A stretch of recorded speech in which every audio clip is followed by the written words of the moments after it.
This is the Pick and Roll live stream here on the Board YouTube channel presented by the FanDuel Sportsbook. And we're here for the Wednesday NBA slate, March 12th. And there's 9 games, I think it is today. So definitely more than yesterday. So we're in for a loaded episode here today. Make sure if you do enjoy along the way, you do hit the like button. Make sure you're subscribed for shows like this every weekday morning. We had another winning day on the show yesterday. It was only 4 games, and the slates are getting tougher. More teams are tanking. Lines get sharper as the season goes on. But even still, we had a play yesterday, and we had a winning play at that. I think in the end, Duran got less minutes than expected, but still easily covered for this bet here. We had over 25.5 points plus rebounds, ended with 28 pips. Was it less minutes for Duran, but just the matchup was way too good? Yeah, kind of ended up not being a blowout up until late, which is something I expected. Durant, yeah, they held him to less minutes because they were up like 15 to 20 entire game, but he easily covered. Like this was mid third quarter cash, and then he spent some time like just walking around and not doing much. But yeah, he spent like last 5 minutes of the game with 0 points, rebounds, and assists, 0 points and rebounds in the fourth, but he hit 28 mid third quarter, so no sweat win at the end. So a winner there for Duran, a 1-0 day. I'm not going to call it a sweep. I know some people call a 1-0 day a sweep. We're not going to call a 1-0 day a sweep, but it was a winning day. So we will move into the slate for today, and we'll get started. We'll actually go down the list a little bit from the FanDuel odds screen here and start with the Phoenix Suns. Pips, you've got to play here in the Suns game. Who are you looking at? Yeah, we're going to bet under on assists for Bradley Beal as one of the best in the market. There are some betters than on Bradley Beal under 4.5 assists, but this is widely available at minus 115. I think it's a really good price for this one. Honestly, I don't understand this line, and I'll show you why. Like makes, in my opinion, this should be 3.5. Why? Going through props madness on the season when he's playing 28 to 40 minutes, he averaged 3.7 assists and is under in almost 80% of the games. Now you'll think like, okay, but when everyone is healthy, doesn't change. Like it's kind of the same when Booker and Tyus Jones are playing. It remains 3.8 average and under in 75% of the games. When we look at the opposing correlation with performance against like some weaker teams, when he is playing teams who are like ranked top 10 in assists allowed, uh, everything remains kind of the same. 75% hit rate here, 72% hit rate here, 73% hit rate, like all over the place. But yeah, so no, not a huge correlation with opposing defense he's facing. I would say maybe some with yeah, overall no at all. Then we look at the matchup, and Houston Rockets allow the second least assist in the league. They allow the fifth least and second least assist to his dominant assist zone. When I see that the most assist player gives to the area is mid range, I know he is not a great creator. And that's what's the thing with Bradley Beal. Like his most dominant assist zone is mid range, which is crazy.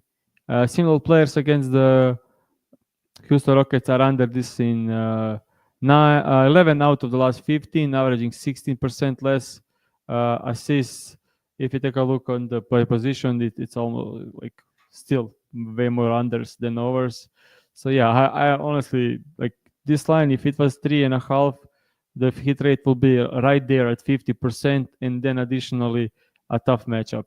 So yeah, this should close like minus 160, minus 150, minus 160, or even go down to the 3.5. All right. So strong handicap there for the first play of the day. It'll be Bradley Beal under 4.5 assists. It's minus is minus 114 at FanDuel. It's since we've given it on the show, people are playing it. It has moved. So make sure you shop around as well. Best price region. Minus 115s are available. Minus 120s as well. And we can move into the next segment of the show here in just a moment. But first, a word from the presenting sponsor here, where we got the first play here, the FanDuel Sportsbook. We always use the FanDuel odds screen to help us navigate through the show. And it's such a fantastic product with a fantastic interface, easy book to use. And also, the live betting tools are fantastic. When the game tips off, the NBA action is just beginning with America's #1 sportsbook because it is your home for NBA live betting. So even if you missed the first few minutes of the game or want to bet on a fourth quarter comeback, you can make your picks from the first whistle until the final buzzer. Plus, you can even combine these live bets into a same game parlay for a shot at a bigger payout. However you want to play, now is the perfect time to join because new FanDuel customers get started with $150 in bonus bets if your first $5 bet wins. Just visit FanDuel.com/board to join today. That's FanDuel.com/board for your shot at $150 in bonus bets. Make every moment more with FanDuel, official sports betting partner of the NBA. But must be 21 plus and present in select states for candidates in affiliation with Kansas Star Casino or 18 plus and present in DC. First online real money wager only, $5 first deposit required. Bonus issued as non-withdrawable bonus bets, which expires 7 days after receipt. Restrictions apply. See terms at sportsbook.fanduel.com. Gambling problem? Call 1-800-GAMBLER. Visit fanduel.com/RG. Call 1-888-789-7777 or visit ccpg.org/chat Connecticut or visit mdgamblinghelpline.org in Maryland. Hope is here. Visit gamblinghelplinema.org or call 800-327-5050 for 24/7 support in Massachusetts or call 1-877-8-HOPE-NY or text HOPE-NY in New York. We'll keep things moving back to the top of the odds screen. We have a massive game here. Well, massive in the sense that it's an interesting matchup to see these two teams play against one another. Not as massive in the sense of standings, with Oklahoma pretty locked into their position here. But the Celtics -3 at home against OKC, a potential preview of the NBA Finals. This is the most likely outcome for the NBA Finals based on the odds. How do you see this matchup? Like, who do you think has the edge here? I watched the game last time, and Boston was completely stunned by the way Thunder played defense. Like it was like, especially in the second half, they were, I think, like they were score like 60 in the first and like 38 points in the second half, something like that. They were completely stunned, like they never experienced it.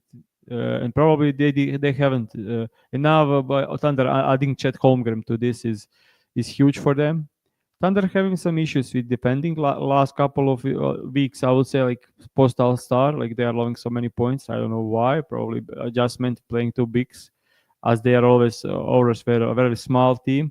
It's much more difficult to play their style defense, like rotating and just running off guys from the 3-point line.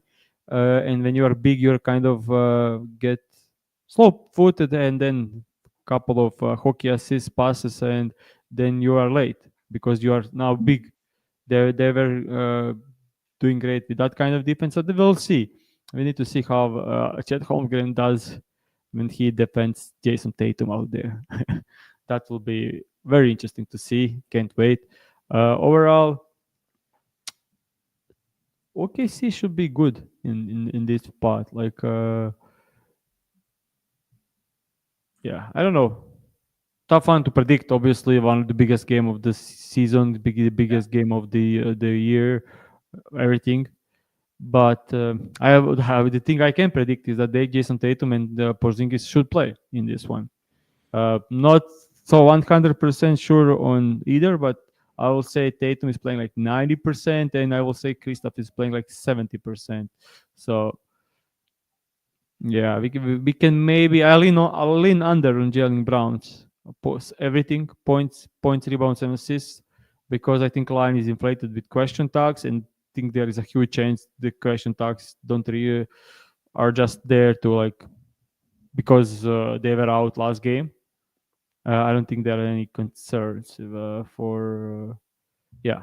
So issue with betting overs is we've seen their minutes against the Lakers, so we could be maybe in a spot where Tatum and Brown are playing like 45 minutes. All right. Sounds good there. We have some leans, nothing concrete, though, for the Thunder and Celtics game. The next game up, we have the Atlanta Hawks, who are still winning games despite the injuries, despite the trades they've made. They're winning games. They're pretty locked in to a play-in tournament spot. But they're in seventh now. They're above the Orlando Magic. They've won 3 games in a row. They're 31 and 34 on the season, and they should be in for a win here against the Hornets as 8.5-point favorites. Pips, over to you for any thoughts here. The power of Trae Young. Yeah. Like he is such a floor raiser that it's absolutely incredible what he is doing with this team. His splits every night, when you look at them, don't look, especially shooting ones, don't look great because he is forced to take so many horrible shots late into the shot clock. So when you look at oh yeah, they won, blah blah, but Trae Young had 9 from like 20 or 9 from 22. That's horrible. Like they are not winning because of him. If you watch the Hawks and how many great looks he creates for their teammates, I don't think anyone in the league does that besides probably like Jokic. Creating quality shots for open shots for their teammates. So yeah, they are good with Trey, and then like some role players are also decent. And but it's weird to seeing this kind of spread when Hornets have healthy Lamelo, healthy Miles, healthy Mark Williams. Yeah, I think this spread is a bit of a reach, even though Hawks are good with Trae Young. Okay. So, Also, Trae Young is questionable, ah, while Lamelo, Miles, and Mark are no injury reports. So I don't understand this spread. okay. So, I leaned a little bit towards the Charlotte Hornets there. We'll see how that game unfolds. Next game. This is a very important game, by the way, guys. The Raptors are 3.5-point favorites against Philadelphia. This game is very, very, very, very important. The Raptors and Sixers the same amount of wins. The Raptors have one less loss. Both teams are going to do everything they can to not win this game. This is going to be one of the ugliest games of the season. There might be some ridiculous levels of tanking that go down in this game. Massive injury report for the Sixers. They're going to be pulling out starters early. The Raptors, I think it's quickly and Barrett confirmed out. Scotty Barnes is questionable. I don't see any reason why he should play today. I'm not saying he's not going to, but like they definitely should sit him out today. Yeah, this is going to be an ugly game of basketball here. Is there any way for you, Pips, to look at this one and handicap it? And now probably not. When the lines opened, Okay. I definitely think there was some spots that Yes. Okay. were really promising, and one of those spots is where like betting Kelly Oubre, Scotty Barnes under on points because the line opening lines were high, so you could take advantage of them being sit out in the fourth. Uh, Drummond as well on points. He was 10.5. I will take that in a heartbeat because for the minutes he's playing, he will be matched with Jacob, and then he'll be shut down. So I do think like there was a good chance, a good spot to like bet Anderson. I think 22.5 for Scotty Barnes, 18.5 for Kelly Oubre, and 10.5 for Drummond. Just hope. And also Jacob, I'm under 15.5, even though I think he can cover this in 20 minutes. Yeah, combining those for like plus 500 was a good thing. Now I think everyone is kind of onto it for the like last an hour. Everyone is smashing these lines down. So I don't think there is value left. But overall, that was my idea first when I first looked into this game. And yeah, when I seen this game on the board, I was like, damn, like one of the like biggest games of the season because like neither of these teams wants to win this, and that's Yeah, a rare it thing in really the is a big NBA. game. Yeah. The Raptors, unfortunately, have the easiest remaining schedule in the NBA, so they have to take some extreme measures to try and keep a bottom five place in the standings. They tried really hard to lose to the Wizards the other day and ended up beating them by like 15. they a lot of teams are doing it, and the Raptors may be having a lot of these games for the rest of the season. We'll move on to Yeah, the next. Sorry, you have anything else there? they're just confirming like that. They should shut down these players. Like I don't know. Like it's in mid March. It's not like they are shutting them in February. Like it's only like Yeah, left like 15 games, and you can. Yeah, it's tough to say, guys. Like don't play hard. Like I would rather just shut them down. yeah, agreed. And yeah, I'd rather shut them down than remove them in the fourth quarter of a game, like when they're playing well or something. Anyways, we'll go to the next game here. We have the Dallas Mavericks against the San Antonio Spurs. The Mavericks pulled out a pretty big win. I think it was on Monday. A surprising win. They had like no players available and beat this. It was against the Spurs. They won by 4 points. They play them again here. Spurs are favored by 6 points. Yeah, we bet some guys. Now that line is like the last game very close, like minus 170, I think. Now, for the bet that we had last time, so they kind of adjusted Yeah, on these. Uh,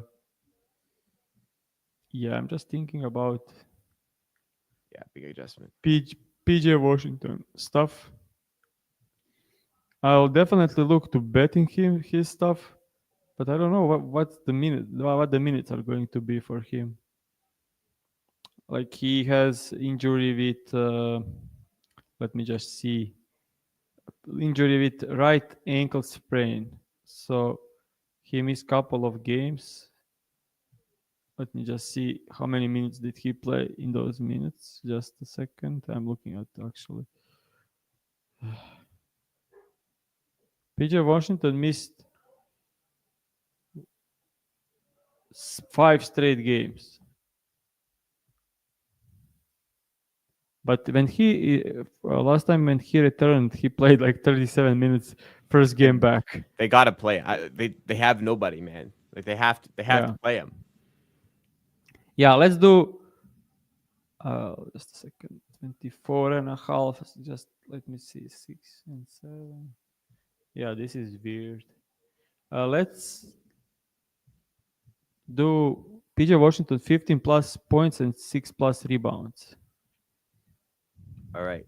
So another SGP for this one. 15 plus points for PJ Washington. And you said 6 plus rebounds. Let me just see. What's the price for 8 plus rebounds? Do we get some like crazy plus money? 8 rebounds is plus 135. And 6 rebounds is minus 123. Let's do minus 123. Okay. So 15 plus points and 6 plus rebounds for PJ Washington against the Spurs. All right. Second Yeah. official play.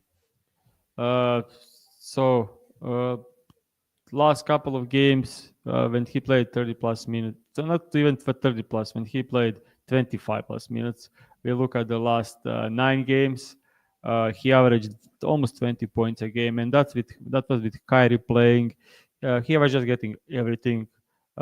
He went 23 to 30 point against the Wolves, 22 OKC, 17 Boston, 17 Golden State Warriors. Like those are like above average defensive teams, one of the best defensive teams in the league. And he still scored. And now getting the Spurs easy matchup up, especially if he starts at the 5, like against Biombo. He's much quicker. He'll have wide open threes and stuff. Like one of the best matchups out there. Rebounding wise, he also in these games hit 6 plus rebounds in 8 out of the 9. Had 4 rebounds against the Golden State Warriors in a huge blowout loss where Golden State just didn't miss any shots. So overall, also when you look at the numbers for him without Luka this season, when without Luka, PJ Washington without Luka getting like 28 plus minutes, he had 6 plus rebounds in 22 out of 25 games with 10 rebounds average. And now no Luka, no Gafford, no AD, no Lively. He is their biggest and best rebounder, and he should absolutely smash this line. I don't know if he played the Spurs this season. Yeah, he played and had 5 and 4 rebounds. That was with everyone healthy and in limited minutes. So yeah, not even comparable to the situation now. And Spurs defense since Wemby went out is horrible, and he should be able to score pretty easily in this one as rebounding as well. So PJ Washington, 15 plus points, 6 plus rebounds, is minus 123 at FanDuel. Both plays at FanDuel. If you want to sign up, like we said earlier, check the link in the description, fanduel.com/board. Up next, we've got the Utah Jazz and the Memphis Grizzlies. We have a big spread here for the Grizzlies, as the Jazz are one of those shameless tanking teams, 12.5 in favor of the Grizzlies. And you've got to play for this one as well, Pips. Yeah, we are going to bet Ja Morant over 7.5 assists.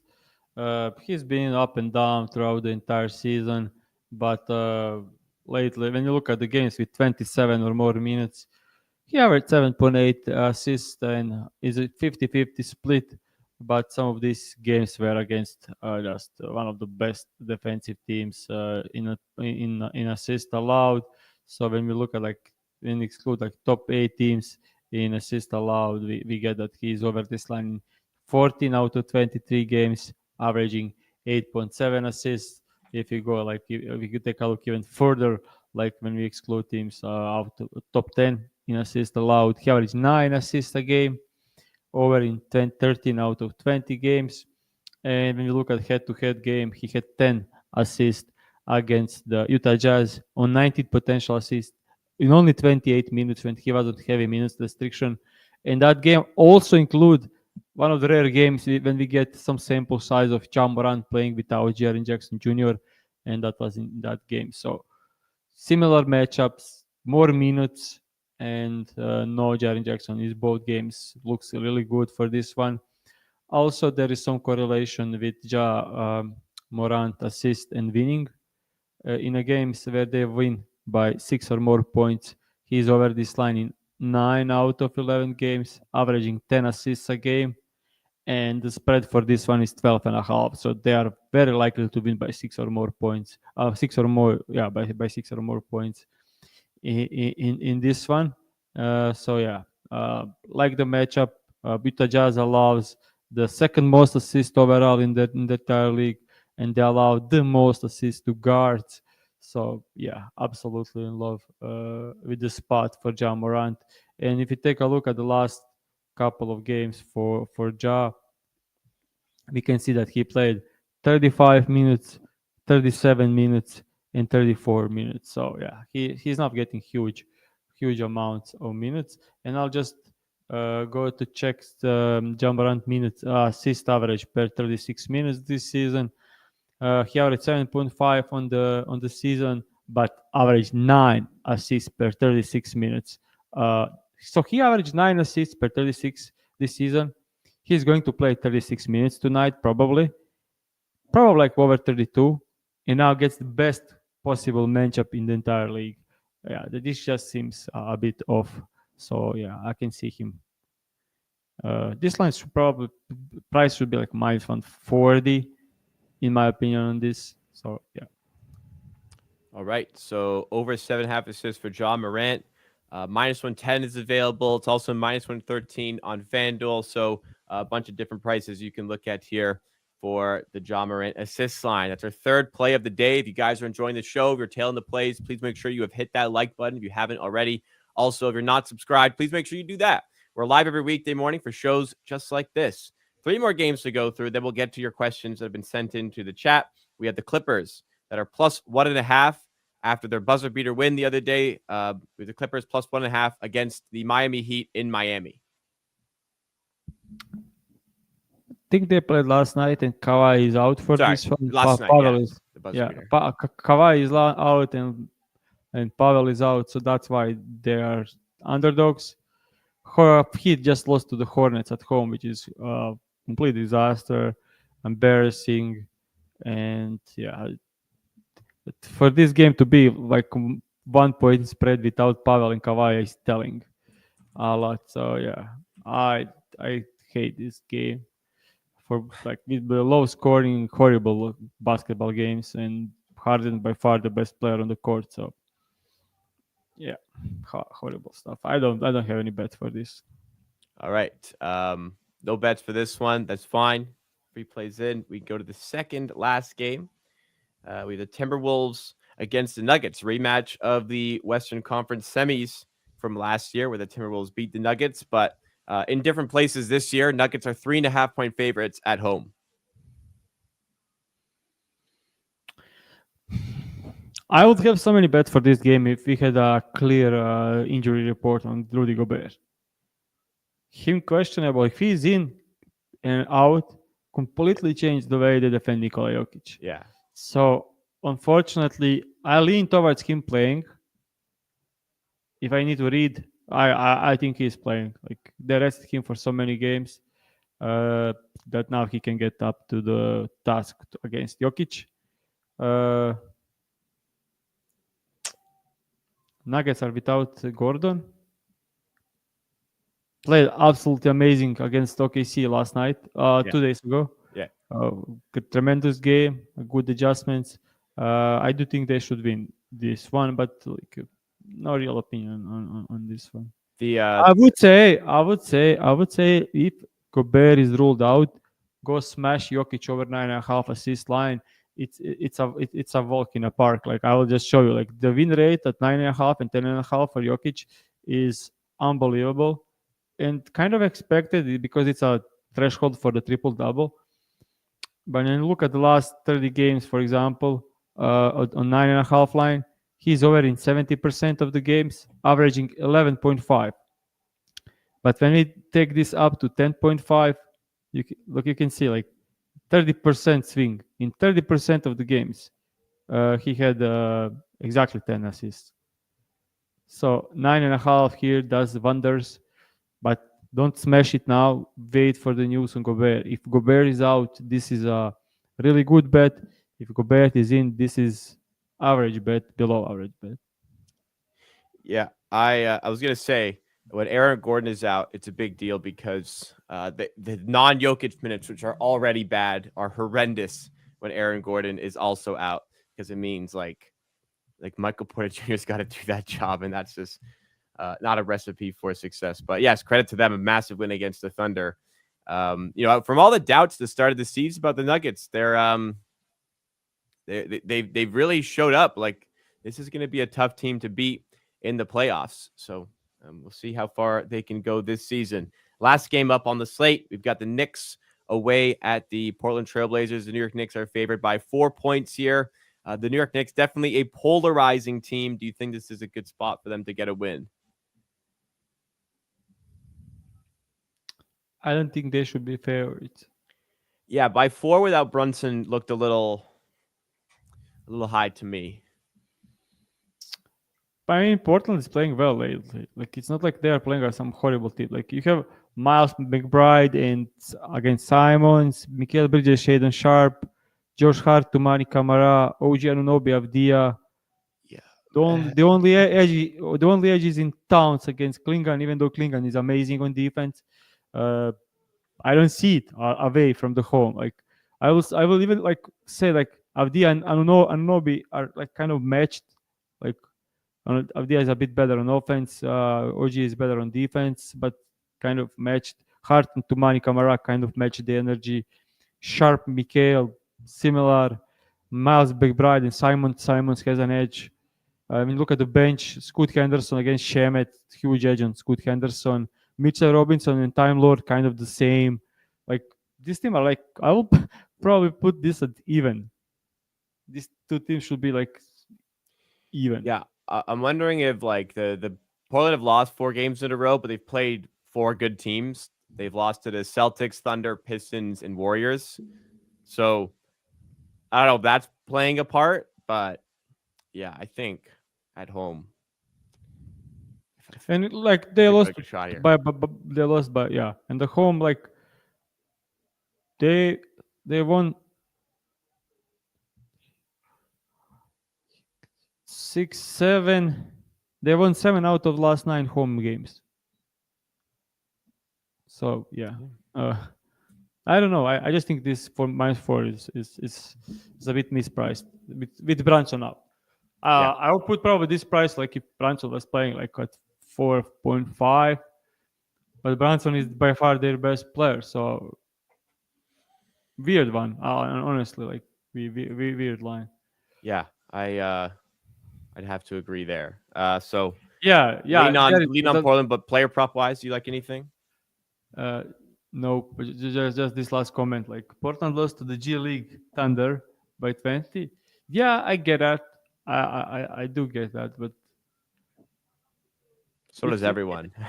yeah, yeah. They were just they shot 18% from three and were completely killed by their defense. Like Thunder is like you can put like their team and their principles and their coaching, and you can almost fit any player, and they will still be like a at least decent or a good team. Yeah. I agree. It's just this is such a well-oiled machine. That is the term I like to use all the time. Whether you just fit in a new part and it just the things keep on turning. So that's what we've got out of the fun this year. I also would lean towards Portland, especially at 4.5, which it's not a FanDuel, but 4.5. I would definitely lean towards the Blazers. All right. Um, that's it for the slate and the picks. 3 official picks in the books. If you guys are telling, remember to hit that like button, subscribe to the channel. Time to get to the questions from the show. We've got some player prop questions and some general betting questions, which we'll save for the end of the show as well. All right. We will start off with a question regarding Kevin Durant player props here. A question about over 9.5 rebounds and assists at -146 or over 10.5 rebounds and assists at +100. Seems to average 16.6 rebounds and assists against Houston. Yeah, Bill and Booker missed all games. Right. Yeah, so I have like I think this is okay. Like Okay.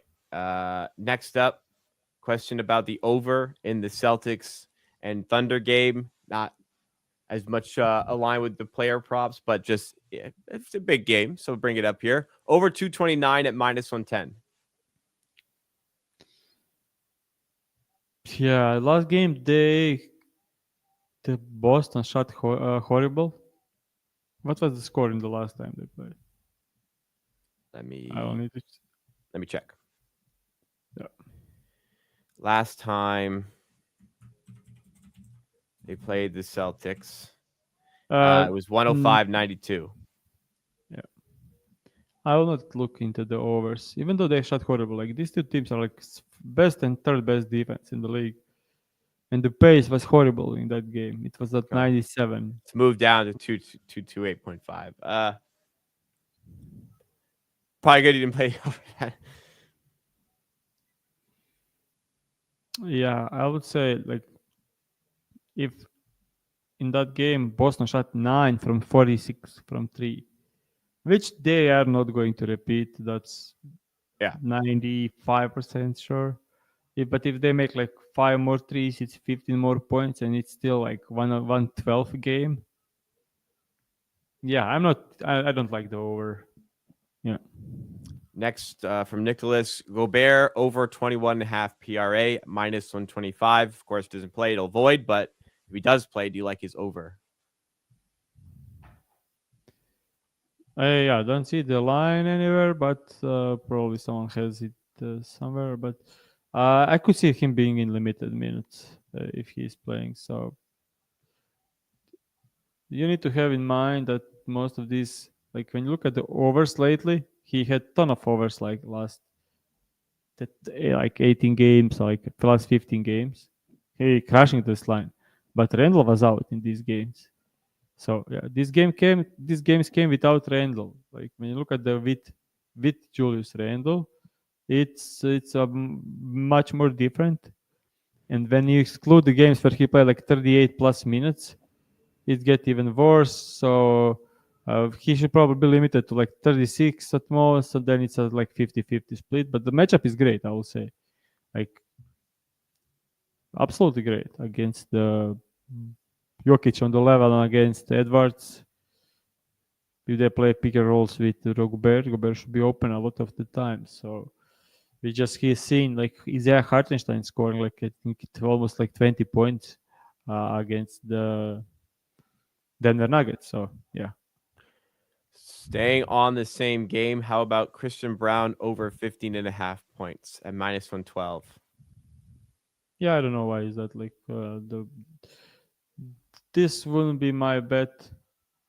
If Gobert is playing, they are if they are not doubling Jokic that much, he's playing against good transition defense and a good spot up defense. Like I know he's crushing this line lately, but when you look at the games with Jokic, Jamal, Westbrook, and MPJ playing on their entire season, and the games where he played between like 38 minutes, he averaged right there and he's under in like 57% of the games. And when you add like teams who are above average in defense, this drops a lot. So not a fan. I think the line is where it should be. Okay. Bring up the next one here. How about Anthony Simons over 22.5 points at -111? Yeah, if you have that line, that should be a good bet. Knicks allow a ton of points to the pick and roll. Opposing pick and roll ball handlers, they are ranked as the dead last. They also allow average above the break threes. I don't know if they played this season. I don't think so. Yeah, but I've been on the end of the Simons lately. He's kind of cooking last 10 games, average 25 points, usage through the roof. Last couple of games, 26, 29, 24, 35, 27. Like huge usage lately. And now there is no Grant. And without Grant, his numbers are going even higher. And look at the last, since February, without Jeremy Grant, he is averaging 27 points, uh, shooting a ton of. So yeah, at 22.5, I think that should be a good bet. Okay. Next question about LaMelo Ball over 4.5 threes at +160. Apparently, he had 9 the last time Hornets played the Hawks. I don't think he's healthy because like he was killing these lines the entire season. When you look at the like Lamelo, he was killing this line, and then suddenly over the like since I would say look like since January, mid January, he is like last 10 games he's hit over. He averaged 30 points at one point in the season, and it dropped to 23 and a half. I wonder, Threes, might be motivation as well. yeah, probably. I don't know. The usage is down, the minutes are down, matchup is great. You can get -135 from over 3.5, but I know you have like inclined to bet plus money, which makes sense. The matchup should be decent, but I think it's the entire game of coverage by Jason Daniels. So earlier this season he scored 9 threes. That's also probably I think that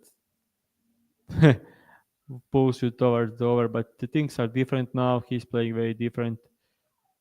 So yeah, I do like okay, like plus how what's the price like plus 160? Okay, not a huge bet, so always okay with those. Okay, next, 4 more player prop questions, then a couple of just general questions. We have Porzingis over 17.5 points at -110. If there is a like tough one actually. Last time they played, he scored 19, but I think heavy minutes restriction could be the thing. So I will be careful about that one. The matchup is I don't know how they defend him. Like, do they put couple of guys on Tatum and Brown draws and then let uh, Porzingis get some threes with Hartenstein down there in drop? Could be the thing that they can gamble with, but with unknown minutes, yeah, it's a 50-50. So yeah, I don't know. Okay, the next, Scoot Henderson over 4.5 assists at -139. And you can mark this last question from Matthew Wood just for the later. I'll last answer this. Yes. Scoot Henderson. I do think the ceiling for him is a bit high tonight. Uh, I think he can he can play huge minutes. Lately, his touches and creation dropped. 5 potential assists, 11, 6, 7. So over the last 4 games, he averaged only 7.3 potential assists, and on the season he averaged 9.5. So at this price, I don't think that should be something we are looking for. Okay. It's me. Dado was asking about ladders for Jokic if Gobert plays. You mentioned an over if Gobert doesn't play, but how about some ladder potential? Would you look towards that? Gobert playing or not playing, I don't think it affects much his scoring. If your Gobert is playing less help, he will have higher usage. If Gobert is not playing, he'll have probably lower usage because of so many doubles, but it will be easier for him to score inside. So I don't think that makes a lot of maybe laddering like assist if he is out. But most of the time he lands at 10, so I don't think like it's a huge ceiling for him to go to yeah. So Grimes for laddering, yeah. If they're playing him 37 minutes like they did last game, Grimes has a huge massive. Grimes has a massive floor and massive ceiling, so it Right. makes sense laddering. And I will if I do like 25 plus points, I will probably do like 4+3s with that or 5+3s with that just to like if he's getting there, he's getting there by shooting. So that should be it. Last player prop question. Oh, wait. I lost it, I think. Oh, there it is. Julius Randle over 12.5 points plus assists at minus 120. You don't worry I about will, me getting annoyed. yeah, it's I've seen so many people on this man, and I think people are missing the thing that his rebounding went crazy the last couple of games because there were no Gobert. So Right. this play is a great bet if Gobert is out, but if Gobert is playing, it's actually 50-50 again. Like it's probably very well. I will lean under if Gobert is playing, and if Gobert is not playing, this is a good over. Okay. So all about Gobert once again. Okay. Yeah, yeah. 3 more general questions to end off. Tragic Bronson asked about ETR projections, which you've referenced on the show and on Twitter recently. ETR, by the way, is established the run in pips. You like to look at them for player prop projections, right? Yeah, I mean, I some people do it for NFL. I think some respectable people say they have great NFL projections. Yeah. Well, I mean, I know. established run is NFL terms, so it's more Yeah, NFL based. But then yes, they also do NBA. yeah, they have great NBA projections more often than not. Like when you compare it to the rest on the market, I think they are the best. Last night, I've questioned. I posted on Twitter and questioned their projection on Jalen Duran because it makes zero sense. We bet over 25 and a half, and it was closing 26, just 26 and a half. And then they released their projections, and they had 24 and Yeah. 24.7, and that was horrible. Like that makes zero sense. Like 24.7 was less than his average per 26 minutes over the last 2 months, and he played the best possible, like by far, like historic poor rebounding team, historic poor defense at the 5, historic poor paint defense, like all the stuff, and they had him below his average. Like that makes zero sense. They were so wrong on this. I shared on Twitter just to call it like what's happening with them. Uh, and I really wanted to see like what's if anyone like had any good arguments why it said there. So maybe I needed to like study it more and see like something I'm missing.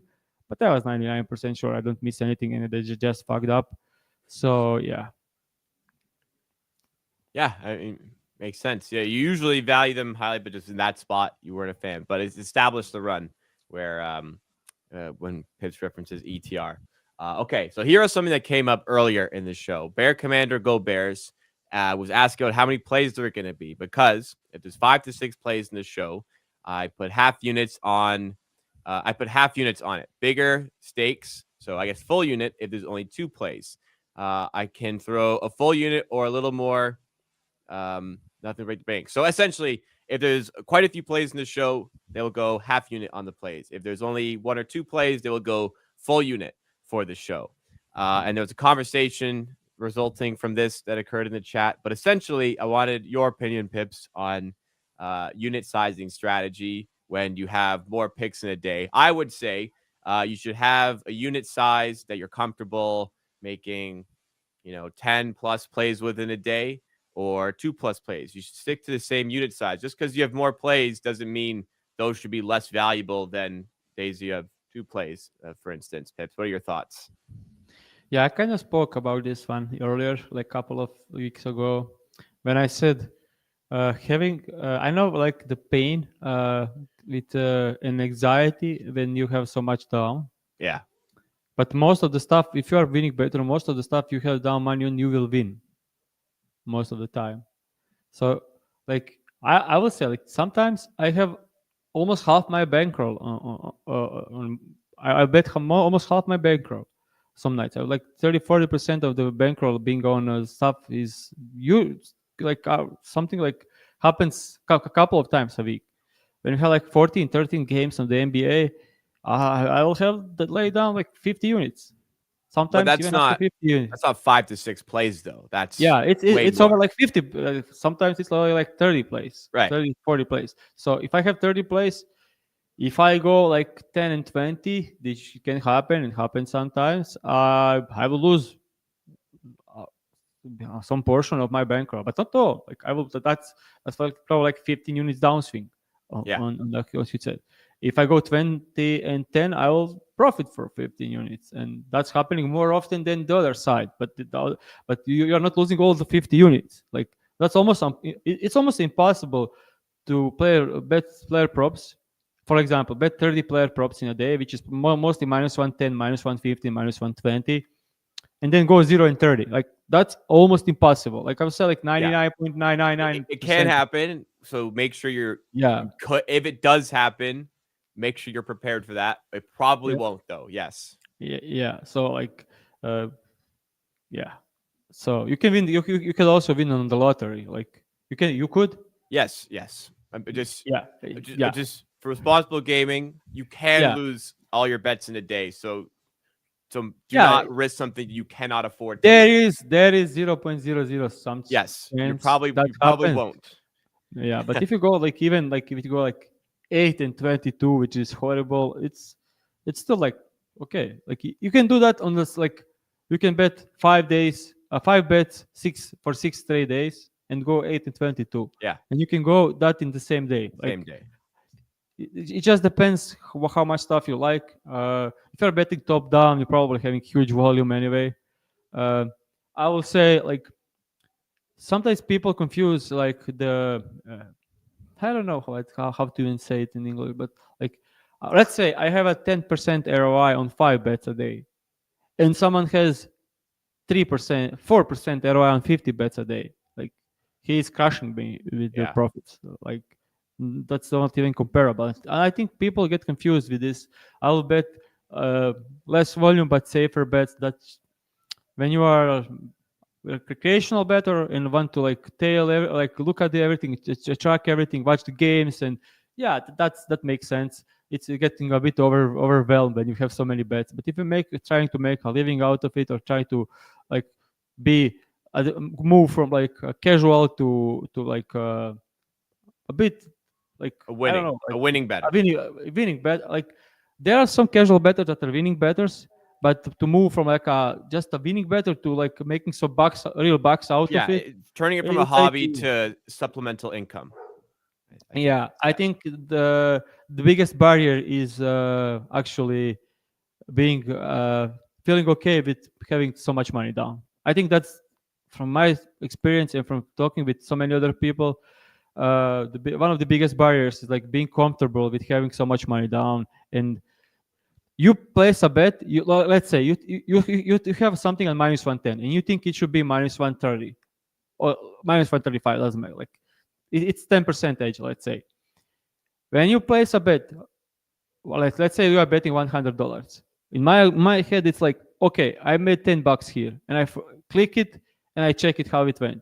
I don't sweat it. I was until recently, but I heard that logic, and it actually helped me a lot. Like I place a bet, 10%. Yeah. I think I may just made $10, and I move on. I look at it like I placed my bet. I've done my job now. It's whatever happens, Yeah, happens. I did my job. I made a good bet. Is how yeah, I and treat it. you want to place as many of these bets as you can. Yeah. I would say I said it when we talked about this before, but you want to be at a spot where if you do have those lot of like tons of plays down on a day, you want to be in a position where you're not nervous about it.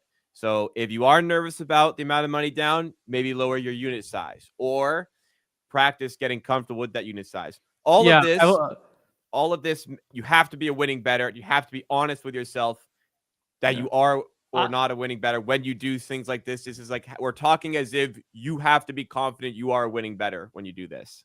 I would say this the latter one is more important. Being comfortable. I think you need to work on being comfortable betting that money. We spoke it earlier in the show, and I don't know some guys that bet huge amounts of money and are big time winning bettors, and they still get nervous. Especially early on to their career, they were really nervous with. I'm me as well. Like I sometimes get nervous as well when I have like. But it's a process of learning and experience and just improving on that part. Now like I'm placing. Let's say I said it on the show already, but maybe we have some new people watching. Uh, I'm going out and I look like, okay, I have Uber and I have like Bolt for riding, and I go check. Okay, I have an Uber for $10 and I have a Bolt for $8. I'll use Bolt. Like I can save $2, and I will spend like 2 minutes on researching that stuff. But then I'll place a bet for $500 or like $1,000, like without Yeah. thinking twice, because it's my just I like play money. I consider it like a play money because like that it's ridiculous. I It's said as really well. insane. You should have a separate bank account for your betting Yeah, as but well. I will say like it's kind of like I'm not bragging. Like it's like the best approach to betting. Like you have a bankroll and you just bet. Okay, my unit is this much. I just click it. That's it. The best approach. Yeah.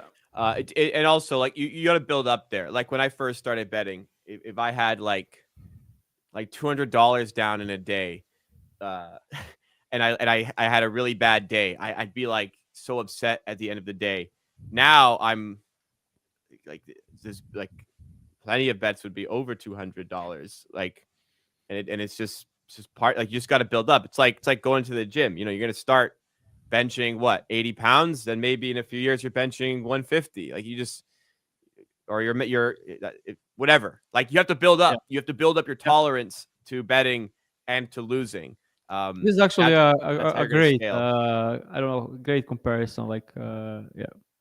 When I first started, I couldn't even fathom like some of the like the like be on Super Bowl. I couldn't even fathom having that much money down on one day. But like at the time, I was like, I remember like some days I'm distraught. I lost like 5 bets at $20. I was like, and it was horrible. But now like I just slowly build up that tolerance. So Yeah. that's part of it. Also, but back to the question though. I don't know what your unit size is. I'd recommend something around 1 to 2% of your bankroll. So 5 or 6 plays is kind of like pushing the limit on like playing 1 unit plays. Your unit size should probably fall down a little bit because like your unit size, like in theory, if you're betting, like you should be able to make 50 bets a day with your bankroll Yeah. I would say minimum. it's completely okay to downsize the units to feel better about it. I've done it, and Yeah. like I've Same. gone up, I didn't like it, I went down, and then now I'm past that mark. It just I needed more time to get comfortable with that. Maybe build the bankroll up higher before I did that. Um, but yeah, hopefully some good conversation there. I think people are getting good value out of this. All right, last question. Matthew Wood asked about this for Prop Madness. Have you considered adding a way to look at rank versus a player position last 14 or 7 games Yeah. rather than entire Yeah. season? Yeah, I said you to brought that up. I have the team here in this? Yeah, here our guy working on it currently, like exactly this. What's asked here. We are working on adding rankings for the last 15 games because yeah, teams change their defense. They change their tendencies, defensive schemes. So it's tougher, like in this part of the season, to look like an entire season. When some teams are like ranked as fifth best against pick and roll ball handlers on the season, and looking at the last 15 games, they changed it up and they are ranked like 28th or 29th or bottom of the league. So if you're looking at the entire season, you could get like misled there, and that's why we are going to add probably early next week. And can promise it. We are working on it for like 2 weeks, like every day. It's a big portion of our one of the biggest things we work on so far. So yeah, you can probably expect it early next week to be up, and it will be last 15 games. Great question there. BRB brought up a good point from that earlier conversation, saying when I make a good bet with an edge, I feel good about it. I have to let it go from there. I know that when I bet edges, it will be profitable in the long run. Yeah, great way to approach it. You just got to trust your process. Like, you're gonna have some down times. You're gonna have some good times with it. But if you again, all of this makes sense. But you have to truly be honest with yourself. Are you or are you not a winning bettor? Because if you're not, this advice is not good. If you're winning better, this advice will definitely help you. And along the way, can you bet for fun? Yeah, like if I go to I live near where Toronto FC play. If I go to a Toronto FC game, I'm probably going to put some anytime goal score bet down before the game at a negative edge for sure. But you can have a little bit of fun with it. Some bettors treat it like they will never put down a bet that they don't think has a positive edge. Look, most of my bets will not be like that. From time to time, it's okay to have a bit of fun with it. But again, I'm putting money down that I'm comfortable putting down at the end of the day. I'm not sweating it too hard. So hopefully you guys learned something from the show today. Always good. We have questions like this that can provide some insight as well. It's not just Circles Off where you can find educational content. But I tell you guys, the Circles Off episode coming out tomorrow at 4 p.m. Eastern time does have a lot of very insightful stuff for sports betting. So I would recommend checking out that channel as well for more discussions like this, not from myself and Pips, but from other professional bettors. I am not Pips is, but other professional bettors. Thank you guys for tuning in. Make sure you guys have hit the like button. If you did enjoy, make sure you're subscribed to the channel as well for content like this every weekday morning. Here are the 4 plays for today. Make sure if you're telling you've hit the like button. We have Bradley Beal under 4.5 assists. We took for -114 at FanDuel. We have PJ Washington, 15+ points and 6+ assists, which we took for -123 at FanDuel. And we also have Ja Morant, a typo there on Utah at Memphis. Ja Morant over 7.5 assists at -110. Again, we'll be back tomorrow for more from the show. We've had 2 winning days to start the week. Let's make it another one here tonight, and we'll hopefully recap another winning day tomorrow on Pick and Roll presented by FanDuel.